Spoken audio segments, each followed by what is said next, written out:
की डगर पसमानदा पर नजर। जी हां, 2014 से विजय रथ पर सवार बीजेपी अपने विस्तार का कोई भी मौका नहीं छोड़ रही है।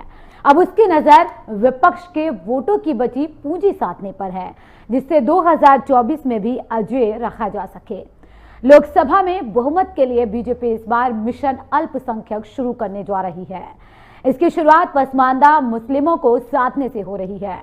बीजेपी 27 जुलाई यानी आज से पूर्व राष्ट्रपति एपीजे अब्दुल कलाम की पुण्यतिथि पर दिल्ली से पसमानदा स्नेह यात्रा निकालने जा रही है। यात्रा को बीजेपी अध्यक्ष जेपी नड्डा हरी झंडी दिखाएंगे।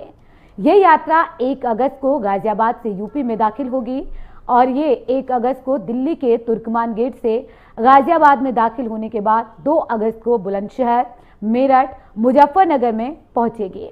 इसके बाद सहारनपुर, बिजनौर, अमरोहा, मुरादाबाद, रामपुर, बरेली, शाहजहांपुर होते हुए 6 अगस्त को लखनऊ पहुंचेगी। लखनऊ से यात्रा 7 अगस्त को बाराबंकी होते हुए पूर्वांचल की ओर आगे बढ़ेगी।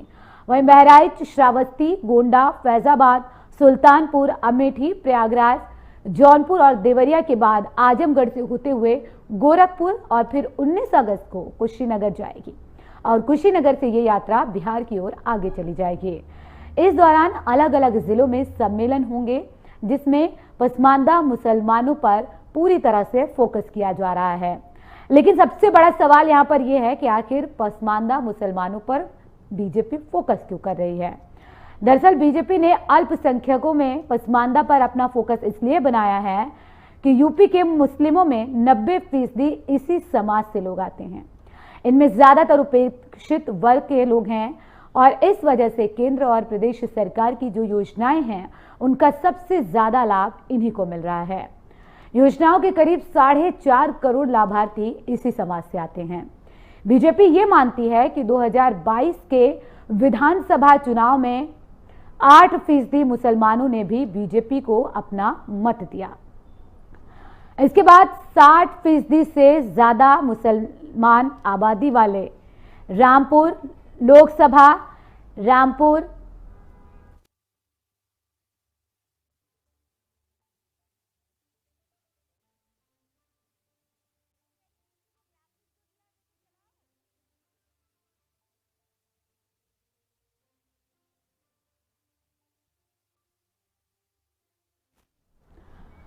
दरअसल बीजेपी ये मानती है कि जो 60% मुस्लिम बाहुल इलाका है, जिसमें रामपुर लोकसभा हो या रामपुर की विधानसभा सीट रही हो, उसमें जो जीत मिली है उसमें कहीं ना कहीं पसमानदा मुसलमानों का एक बड़ा रोल रहा है, जिसमें बीजेपी को फायदा पहुंचा है।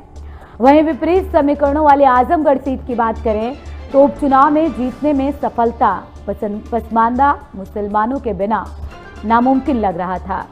उधर स्वाद विधानसभा सीट के उपचुनाव में भी बीजेपी की सहयोगी अपना दल का मुस्लिम विधायक भी जीत गया था।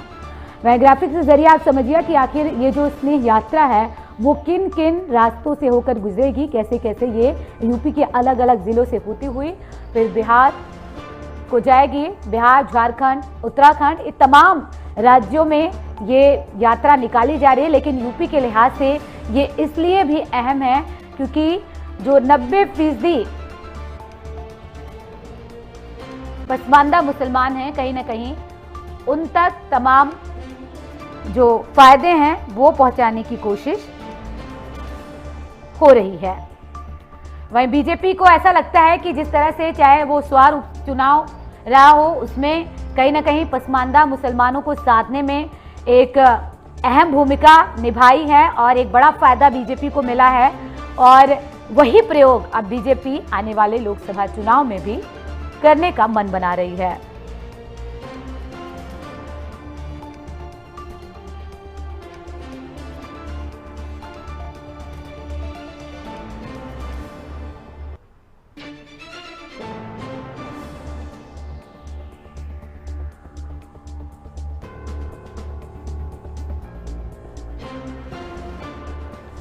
चलिए, इस बीच बातचीत करने के लिए 2 खास मेहमान जुड़ गए हैं। बीजेपी से अभिषेक सिंह जुड़ गए हैं और समाजवादी पार्टी के जो नेता हैं कुंवर वलीशेर जी जुड़ गए हैं। बहुत स्वागत है आप दोनों मेहमानों का। सबसे पहले सर आपके पास मैं आना चाहूंगी अभिषेक जी, जिस तरीके से आप लोगों ने जो है उपचुनाव में कहीं ना कहीं एक प्रयोग किया था। अब ये माना जाए उसी प्रयोग को आप लोकसभा चुनाव में भी आगे लेके जा रहे हैं? मैं आपको बताऊं, भारतीय जनता पार्टी कार्यकर्ताओं के आधार पर चलने वाली पार्टी है जी। और कार्यकर्ताओं की भावनाओं को देखते हुए जो बूथ स्तर तक का हमारा कार्यकर्ता है वो 24 घंटे चुनावी मोड में रहता है, इलेक्शन मोड में रहता है। हमें कभी भी कोई तैयारी करने की नए सिरे से जरूरत नहीं होती। जबकि आप देखते हो कई सारे चुनावी दल ऐसे, राजनीतिक दल ऐसे होते हैं कि जब चुनाव आ रहे हैं तो बरसाती मेढकों की तरह वो अक्सर चुनाव क्षेत्र में निकलते हैं और वापस जब चुनाव खत्म होते हैं तो वापस अंदर चले। हमारा कार्यकर्ता सेवा भाव से कार्य करता है, समाज में रहता है, 24 घंटे सामाजिक गतिविधियों पर हर चीज पे नजर रखता है और उसके आधार पर ही भारतीय जनता पार्टी अपने निर्णय लेती है और भारतीय जनता पार्टी आगे बढ़ती है। लोकसभा के चुनाव आ रहे हैं, कहीं ना कहीं चाहे हम स्वार जो है सीट पर जिस तरह से उपचुनाव हुए उसमें पसमानदा मुसलमानों का जो रोल रहा है वो काफी अहम रहा है, उनका कहीं ना कहीं समर्थन आप लोगों को मिला है? कहीं ना कहीं नहीं, सिर्फ पसमानदा ही नहीं बल्कि वो हर मुस्लिम वर्ग का हर वो वर्ग, मुस्लिमों में जो हर वर्ग जो कि देश के विषय को लेकर सोचता है, जो कि राष्ट्रवाद के बारे में सोचता है, जिसकी सोच भारत के साथ निष्ठापूर्ण तरीके से जुड़ी हुई है, वो सभी लोग भारतीय जनता पार्टी के साथ सहमत भी है। वोट भी आपने देखा होगा कि महिलाओं के को लेकर जो भारतीय जनता पार्टी ने अमूलचूल निर्णय, ट्रिपल तलाक वाला निर्णय लिया, उससे कहीं ना कहीं मुसलमान बहनों को, जो मुस्लिम बहनें हैं, उन्हें सुरक्षा तो मिली है, साथ ही उनका सामाजिक न्याय भी उनका जो है निश्चित हुआ है और उनका जो एक तरीके से आप कह सकती हैं जो उनका मत है, उनका जो एक विचारधारा है वो भारतीय जनता पार्टी के साथ जुड़ी है। और अच्छी बात है, सभी लोगों को 135 करोड़ लोग का देश है, 135 करोड़ लोगों की पार्टी है, सभी को अधिकार है वोट देने का, अपना मत का प्रयोग करने का, भारतीय जनता पार्टी को साथ देने का। भारतीय जनता पार्टी की अगर नीति अगर उनके हित में है तो उन्हें वोट देने में बुराई कहां पर है? वलीशेर जी, आप कितना सहमत है अभिषेक जी की बातों से? वो कह रहे हैं हम नए नए प्रयोग नहीं करते हैं, जो बीजेपी के जो तमाम कार्यकर्ता है वो जमीनी स्तर पर काम करते हैं और सभी वर्गों पर फोकस किया जाता है। वलीशेर जी, आवाज मिल पा रही है आपको? चलिए दोबारा बातचीत करने की कोशिश करेंगे, शायद उन तक आवाज नहीं पहुंच पा रही है। अभिषेक जी, आपने कहा कि हम नए नए प्रयोग नहीं करते हैं, लेकिन आप इस बात से कैसे इनकार कर सकते हैं, क्योंकि अभी हमने कहा कि जो है आपने उनका साथ जरूर मिला है लेकिन आप महिलाओं पर भी फोकस कर रहे हैं, हर वर्ग पर फोकस करने की बात हो रही है, इसके बावजूद विपक्ष क्यों आपको, चाहे वो कानून व्यवस्था हो, महिलाओं की सुरक्षा को लेकर हो, उन तमाम मुद्दों पर किस तरह से फिर घेर पा रही है? और पसमानदा मुसलमानों की जो बात हो रही है वो इसलिए भी हो रही है क्योंकि दिल्ली से यात्रा शुरू हो रही है और यूपी से होकर गुजरेगी, और कहा जाता है कि अगर आपको दिल्ली का रास्ता तय करना है तो यूपी में जीत फतह करनी होगी, तो इसलिए माना जाए कि यहाँ पर फोकस इन समुदाय पर ज्यादा हो रहा है। आपके चैनल के माध्यम से मैं ये भी बताना चाहता हूँ सभी दर्शकों को और जो भी देश देख रहे हैं, चैनल देख रहे हैं, और जो विपक्ष के हमारे साथी हैं, उन्हें ऐसा लगता है कि पसमानदा यात्रा एक क्या नाम है, प्रोपोगेंडा के तहत है, जबकि ऐसा नहीं। भारतीय जनता पार्टी का नियमित कार्यक्रम है। भारतीय जनता पार्टी ऐसा नहीं कि आज से ही मुसलमानों को साथ लेके चल रही है। भारतीय जनता पार्टी सिकंदर बख्श से लेके और देश के अंदर जो पार्लियामेंट तक जाने वाले 7 मुस्लिमों को पार्लियामेंटियन बना चुकी है, 7 सांसद बना चुकी है। सिकंदर बख्श से लेके सैयद जफर इस्लाम साहब तक की यात्रा भारतीय जनता पार्टी को दिखाती है कि क्या कहते हैं, भारतीय जनता पार्टी कभी भी ऐसा नहीं कि आज चुनावी मौसम के तौर पे मुसलमानों को प्रयोग और उपयोग करके एक तरफ पकड़ देगी।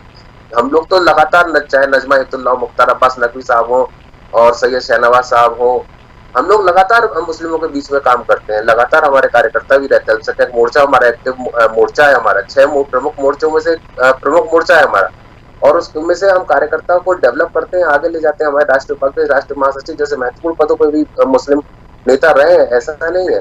और यात्रा अगर पसमानदा के बीच में यात्रा दिल्ली से निकल रही है, उत्तर प्रदेश होते हुए जा रही है, तो वो कोई नई चीज नहीं है, ऐसा नहीं है। हम लगातार सिर्फ मुस्लिमों में नहीं, हम तो भारतीय जनता पार्टी के कार्यकर्ता होने के नाते हमेशा समाज में निकलते ही रहते हैं, आते जाते रहते हैं। तो आपने देखा होगा कि ये इस बात से आप कैसे इनकार करेंगे कि पिछले जो चुनाव हुए थे उसमें और अब जो चुनाव हो रहे हैं उसमें कहीं ना कहीं जो अल्पसंख्यक वर्ग है वो जो है ज्यादा आपकी तरफ जो है आगे बढ़ा है, इसके पीछे क्या वजह है उस पर मैं लौटूंगी। जो है कुंवर वलीशेर जी जुड़े हुए हैं। कुंवर वलीशेर जी, आप अभिषेक जी की बातों से कितना ताल्लुक रखते हैं, कितना सहमत हैं कि वो जो कह रहे हैं कि ये कोई प्रयोग नहीं है, ये जो यात्रा है ये कोई प्रोपोगेंडा नहीं है? मैडम मैं इनका नाम नहीं सुन पाया था, इनका नाम क्या है? अभिषेक सिंह। अच्छा, अभिषेक सिंह जी। ऐसा है जो अभी तमाम चुनाव आपने जो है इससे पहले भी देखे हैं जी। आज तक पूरे उत्तर प्रदेश में किसी भी मुसलमान को इन्होंने विधानसभा की, लोकसभा की टिकट नहीं दी। ये मुसलमानों की बात करते हैं।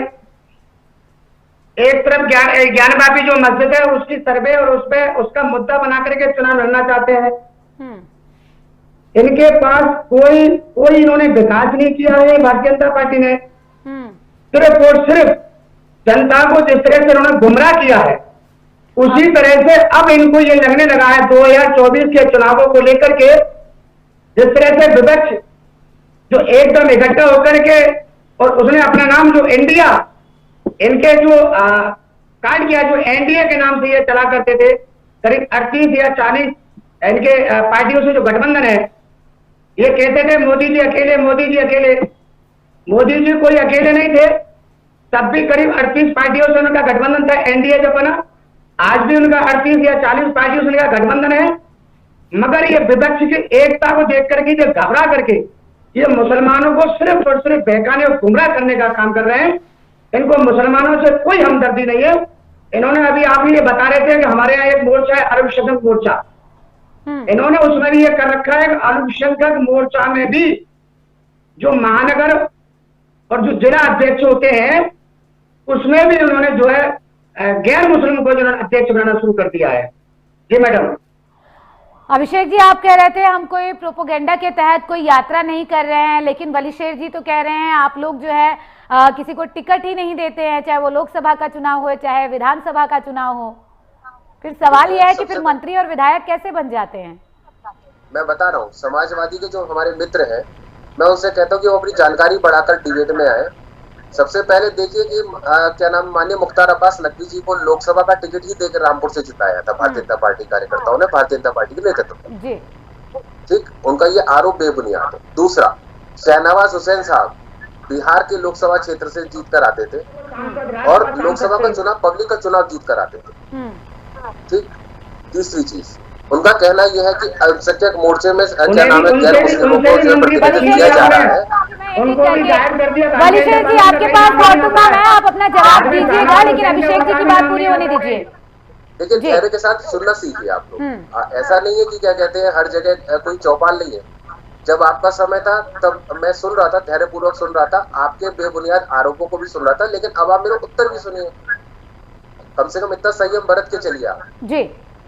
मेरी बात यहाँ पर थी कि भारतीय जनता पार्टी ने दो मुस्लिम नेताओं को लोकसभा से निर्वाचित कराया। भारतीय जनता पार्टी कार्यकर्ताओं की कौशल और भारतीय जनता पार्टी कर्मठशीलता और निष्ठा के आधार पर 2 मुस्लिम नेता हमारे पार्लियामेंट पहुंचे।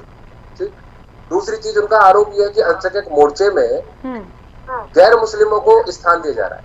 देखिए, मोर्चा अल्पसंख्यक है, अल्पसंख्यक मुस्लिम भी अल्पसंख्यक है, जैन समाज भी अल्पसंख्यक है और इसके अलावा सिख भी अल्पसंख्यक है। ठीक, ऐसा नहीं है कि कहीं मुस्लिम मोर्चा नाम की चीज नहीं है।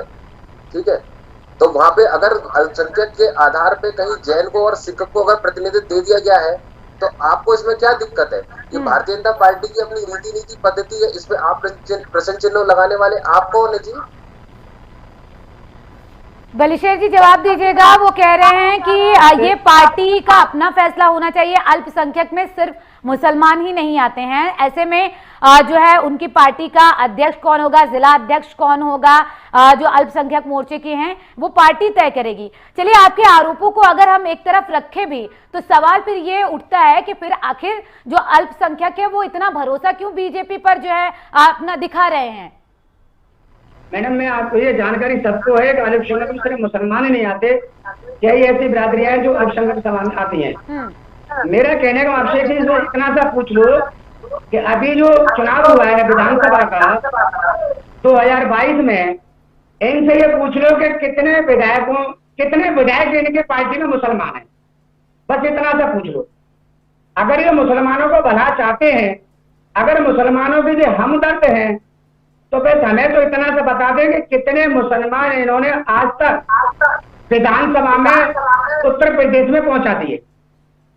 बस इतना सा जवाब इनसे ले लो, बस सारे जवाब एक ही जवाब से सारा नहीं वाली शेर जी, देखिए नहीं तथ्यविहीन कोई बात मत कीजिए। आप उपचुनाव देख लीजिए, स्वार सीट से जो उपचुनाव हुआ है वहां पर किसने जीत दर्ज की है?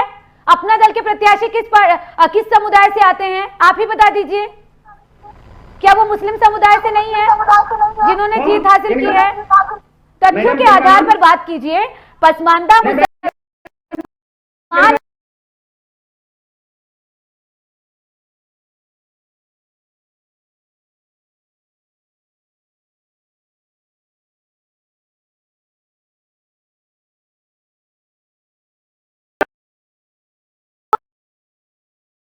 समझिए, आपने कहा कि जो एनडीए का गठबंधन है वो इंडिया से डर गया।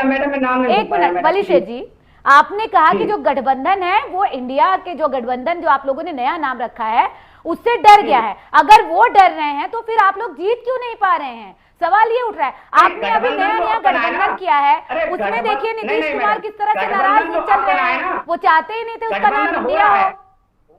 खैर मैं गठबंधन पर अभी चर्चा नहीं हो रही, अभी चर्चा हो रही है पसमानदा मुसलमानों पर। देखिए पसमानदा मुसलमानों पर चर्चा हो रही है, मैं चाहूंगी कि आप उसी पर जवाब दें। जी मेरा कहने का मतलब 2024 में हम आपको बताएंगे कहीं की कितनी सीटें आएंगी। ये बताइए 80 में से कितनी सीटें आ रही हैं आपकी? आप इतना दावा कर रहे हैं तो बताइए कितनी सीट आप लेकर आ रहे हैं यूपी में? मगर हम आपको इतना बता रहे हैं कि 2024 में इंडिया गठबंधन की सरकार बनेगी और बहुमत से सरकार बनेगी। एनडीए गठबंधन की सरकार बनेगी आप ये कह रहे हैं, या इंडिया गठबंधन की सरकार बनेगी आप ये कह रहे हैं? अभिषेक जी जवाब दीजिएगा। इंडिया की बात कर रहा हूँ बहन जी, इंडिया की। देखिए मैं क्या जवाब दूं? मेरे मित्र ने पहले ही बता दिया कि एनडीए गठबंधन की सरकार बनने वाली। नहीं वो कह रहे हैं एनडीए नहीं, इंडिया जो गठबंधन हुआ है जो नया नाम है वो जो गठबंधन है वो जीत हासिल करने जा रही है। इंडिया का जो गठबंधन है जो इन्होंने तथाकथित नाम रखा है इंडिया, वो चुनाव तक पहुंचने तो दीजिए। हम तो कह रहे हैं वो चुनाव तक पहुंचे तो सही, और वो अपना नेता तो तय करे। उनका नेता भी तय नहीं हो पाएगा, हम बता रहे हैं आपको। और वो जो है सत्ता के लिए नहीं है, वो सत्ता के लिए नहीं है, वो भ्रष्टाचार को बढ़ावा देने के लिए, भ्रष्टाचार का संरक्षण करने के लिए गठबंधन है। हम आपको बता रहे हैं। और भ्रष्टाचार को गठबंधन भ्रष्टाचार को संरक्षण, भ्रष्टाचार के जितने अभिभावक हैं देश के अंदर वो सब उस गठबंधन के हिस्से हैं। अभिषेक जी आपके पास लौटूंगी मैं, आप जो है अपनी बारी का इंतजार कीजिए। अभिषेक जी को जवाब देने दीजिए। आपने जो सवाल किया है हम इंडिया के हेड नहीं है। हाँ बिल्कुल, आपने इंडिया कहा है, वो उसी का जवाब दे रहे हैं। वो कह रहे हैं कम से कम आप अपना नेता तो चुनिए। आपने गठबंधन तो कर लिया, तमाम पार्टियों को चलिए मान लिया जाए कि आप साथ लेकर आ गए, लेकिन एक नेता तो चुनिए। कौन प्रधानमंत्री का उम्मीदवार होगा? क्या आप लोगों ने चुन लिया है?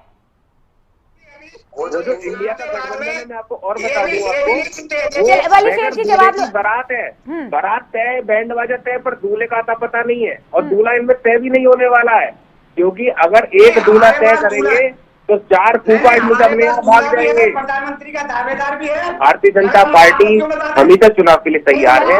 मैं आपको बता देना चाहता हूँ, आपके माध्यम से देश को बताना चाहता हूँ, भारतीय जनता पार्टी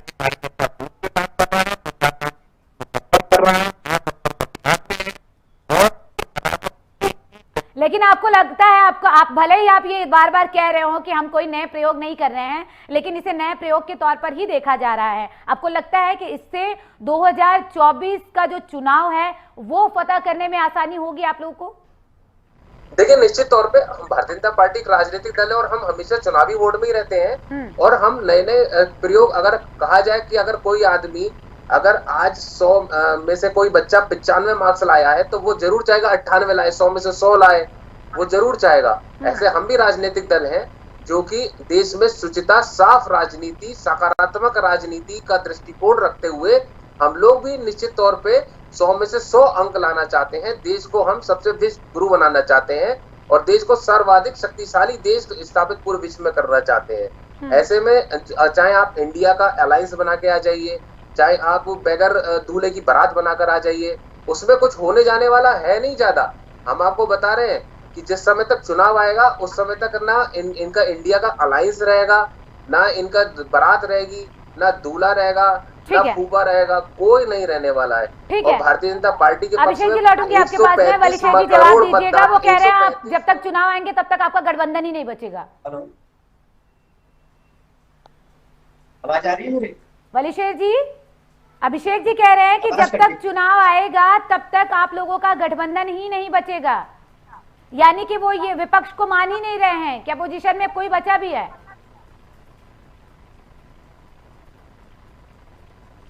आवाज मिल पा रही है आपको वलीशेर जी? जी वलीशेर जी जवाब दीजिए। अभिषेक जी कह रहे हैं कि एनडीए के सामने इंडिया का जो गठबंधन है वो बचेगा ही नहीं जब तक चुनाव नजदीक आएंगे।